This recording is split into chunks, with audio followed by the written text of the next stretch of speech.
షాద్ నగర్ వైపు ఉన్న మన స్వర్గసీమ వెంచర్లో ప్లాట్లు కొన్న వాళ్ళంతా సంతోషంగా ఉన్నారు. ఒక్కసారి విజిట్ చేయండి. ఇప్పుడు అలా లేట్ నా వల్ల సినిమా డిలే అయ్యింది అని అంటే ఈ సినిమా కూడా డిలే అయ్యి ఉండాలి కదా. అవును. ఇది గరుడవేగ ఇది యాక్చువల్గా చూడకపోతే 1 year స్పాన్లో తీశారు. 93 days shooting days, number of days. But Praveen Sattar గారు ఎక్కడ ఫీల్ అవ్వలే. ఎక్కడైనా ఫీల్ అయ్యి ఉండొచ్చు ఎప్పుడైనా. ఏంటి 5 minutes 10 minutes నేను అది కూడా ఈ సినిమా వరకు నేను చెప్పిన టైంకి ఎక్కడ తక్కువ వెళ్ళలే. నేను వస్తాను ఒప్పుకున్న టైంకి నేను వెళ్ళుంటే 10 నిమిషాలు 15 నిమిషాలు అయ్యి ఉండొచ్చు. బట్ ఉన్నా కూడా నేను నాతో సినిమా చేసే వాళ్ళకి ఇది తెలుసు. ఇప్పుడు కోడి రామకృష్ణ గారికో, ముత్యాల సుబ్బయ్య గారికో, లేదు పిన్సెట్టి రవిరాజు గారికో అందరికీ తెలుసు. కానీ అది నా వల్ల షూటింగ్ నేను వచ్చేందుకు ముందు మిగిలిన షార్ట్స్ అంతా నేను లేని షార్ట్స్ అంతా తీసుకుంటారు. అలాగే జరుగుతూ ఉంటాయి. భరద్వాజ గారు అలా చెప్పడం చాలా చాలా తప్పు. నేను ఆ విషయం మాత్రం నాకు ఇంకా మనసులో ఉంది. అది ఆయన నిజంగా ఆయన మనసులో చేయి పెట్టి మాట్లాడితే అలా మాట్లాడరు. ఆయనకి మంట. నా డబ్బు దగ్గర 30 లక్షలు నన్ను ఏమార్చొద్దాం అనుకున్నారు. అది కుదరలేదు. దాంట్లో వచ్చిన మంటల్లో మాట్లాడేశారు అంతే. ఎవరు ఏంటని ఎవరు చెప్పక్కర్లేదు sir. Time will always tell. మేము బాగానే ఉన్నాం. ఇదైతే నేను చెప్పాలి ఇక్కడ, నువ్వు అక్కడ చెప్తూ ఉంటే లేదు. నన్ను చెప్పమని చెప్పు, లేదా ఆ కెమెరా అడ్డు తిప్పండి. సో భరద్వాజ గారి విషయంలో మాత్రం నేను చాలా హర్ట్ అయ్యాను. జరిగింది ఇది. ఆయన హర్ట్ అయ్యింది డబ్బు నన్ను ఏమార్చలేకపోయామని. ఆ తర్వాత సత్యారెడ్డిని కూడా తిట్టారంట. సత్యారెడ్డి, నీ వల్ల నాకు చెడ్డ పేరమ్మా, నేను ఇలా నన్ను తిట్టుకున్నారు, రిలీజ్ సినిమాని ఆపావని శ్యాంప్రసాద్ రెడ్డి కూడా తిట్టారు అని సత్యారెడ్డి గారు నన్ను అన్నారు. తర్వాత చెప్తూ ఉన్నారు. బట్ ఇప్పుడు సత్యారెడ్డి గారు ఉంటే ఆయన చెప్పి ఉంటారు. ఈ సినిమా విషయంలో గరుడవేగ దాంట్లో చివరిలో ఎండింగ్లో Part 2కి లీడ్ లాగా ఇచ్చినట్టున్నారు. ఇది Part 2కి లీడ్ లాగా ఇచ్చినట్టు. అవును. యాక్చువల్లీ ప్రవీణ్ సత్తార్ గారు Part 2 తీద్దామన్న ఐడియాతోనే ఎండింగ్ కూడా అలా చేశారు. Part 2 తీయపోతున్నాము. బట్ వెంటనే కాకపోవచ్చు. ఒక సినిమా నేను బయట చేసుకుని, ప్రవీణ్ సత్తార్ బయట చేసుకుని తర్వాత చేద్దామని అనుకున్నాం. కానీ వెబ్లో ఒక న్యూస్ వచ్చింది, Part 2లో రాజశేఖర్ గారు ఉండకపోవచ్చు, బాలయ్య బాబు ఉండొచ్చు అని. అది ఉంటే తప్పే ఉంది. అది ఇదాకా వచ్చిందా అని నేను అడుగుతాం. లే అలా ఉండదు. ఎందుకంటే ఇలా కూడా మాట్లాడుతున్నారనేది చూస్తే నవ్వు వస్తుంది. బాలయ్య గారిని యాక్ట్ చేద్దాం, మన ఇద్దరు కలిసి యాక్ట్ చేద్దాం అని చెప్పింది నేనే. ఓకే, అన్నారు ఆ రోజు. నేనే అన్నాను. నేనే మళ్ళీ మైక్లో కమిట్ చేసి మాట్లాడాను. ఇది కింద ఫస్ట్ మేమిద్దరు పక్క కూర్చొని ట్రైలర్ ఆయన రిలీజ్ చేసి చూసేటప్పుడు నన్ను బాగా అభినందిస్తూ ఉన్నారు. సూపర్, బాగా ఉంది అన్నట్టు నన్ను కొట్టి భలే చేశారు, ప్రవీణ్ కూడా భలే చేశారు, బాగున్నారు అన్నట్టు బాలయ్య గారు చెప్తున్నారు. చెప్పేసి ఆయన దగ్గర అప్పుడు మన ఇద్దరు కలిసి ప్రవీణ్ సత్తార్ సినిమా చేద్దామా సార్ అని అడిగాను. అడిగితే ఓకే బ్రదర్ చేద్దామని ఆయన అన్నారు. తర్వాత కింద వచ్చి వేరే నేను ఏదో చెప్పాలనుకున్నానంటే ఇదే కదా అన్నట్టు నేనే సరదాగా చెప్పాను. చెప్పిన తర్వాత ఆయన నవ్వుకుని చేద్దాం అన్నట్టు చెప్పారు.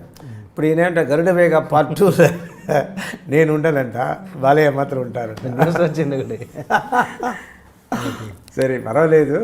బాలయ్య బాబు గారు మీరు చేస్తే ఇద్దరు చిన్నపిల్లలు చేసినట్టు ఉంటుంది సినిమా. కరెక్టే. బోలా శంకర్లే కదా, ఇద్దరు బోలా శంకర్లో. యాక్చువల్గా నాకు మన చిరంజీవి గారితో స్నేహం కోసం అడిగాను. విజయ్ కుమార్ క్యారెక్టర్ నేను చేస్తానని అడిగాను. చిరంజీవి గారు అప్పుడు ఏమన్నారు, లేదు రాజశేఖర్ నువ్వు వయసు కొంచెం చిన్నవాడి కాబట్టి సూట్ అవ్వకపోవచ్చు అన్నారు. కరెక్టే అని. సో బాలయ్య కూడా మొన్న బాలయ్య అడిగారు, మన కేఎస్ రవికుమార్తో ఇప్పుడు సినిమా చేస్తున్నారు కదా, దాంట్లో అడిగారు బాలయ్య బాబు గారు కూడా, బ్రదర్ నీకు ఏం కావాలో చెప్పి మనం ఈ 5 సీట్స్ కూడా ఈక్వల్గా పెట్టుకుంటాం, నో ప్రాబ్లం అన్నట్టు ఆయన బాగా ఎంకరేజ్ చేసి చెప్పారు. బట్ నేను బాలయ్య చేయాల్సిన ఫస్ట్ సినిమా అది కాదు, అది దానికంటే బెటర్ సినిమా మేము చేయాలి. సో మనం వేరే సినిమా ఏదైనా చేద్దాం సార్ అని మాట్లాడుకున్నాం. Okay, good.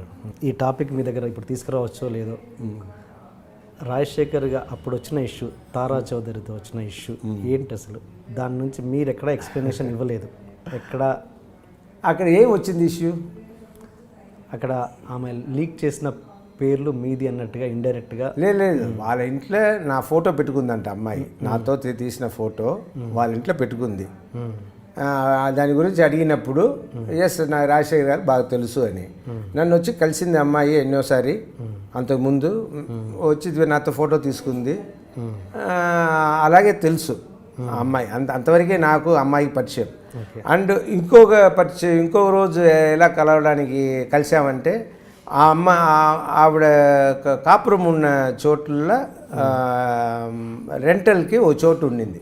ఓకే, అదే బిల్డింగ్లో వేరే అనదర్ పోర్షన్. ఆ పోర్షన్ రెంటల్కి నేను జీవిత వెళ్ళినప్పుడే ఆ అమ్మాయిని మళ్ళీ అక్కడ కలవడం జరిగింది.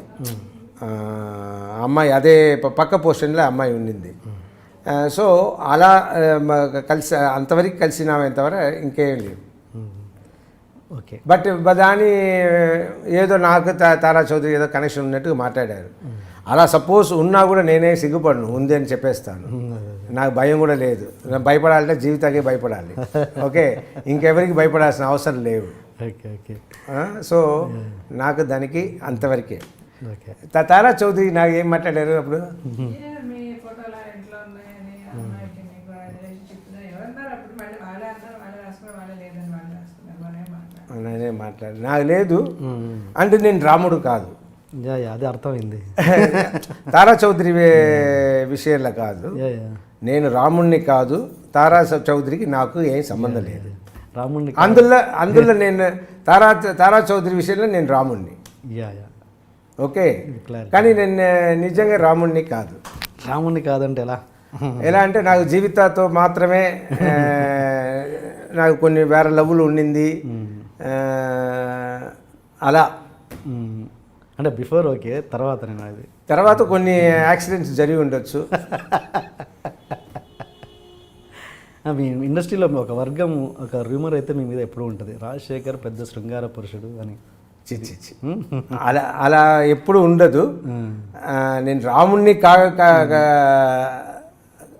కాకుండా పోయిన సంభవాలు ఒకటో రెండోనే అయి ఉండొచ్చు తప్ప ఓకే, ఓకే, అంత నేను కృష్ణుణ్ణి కాదు.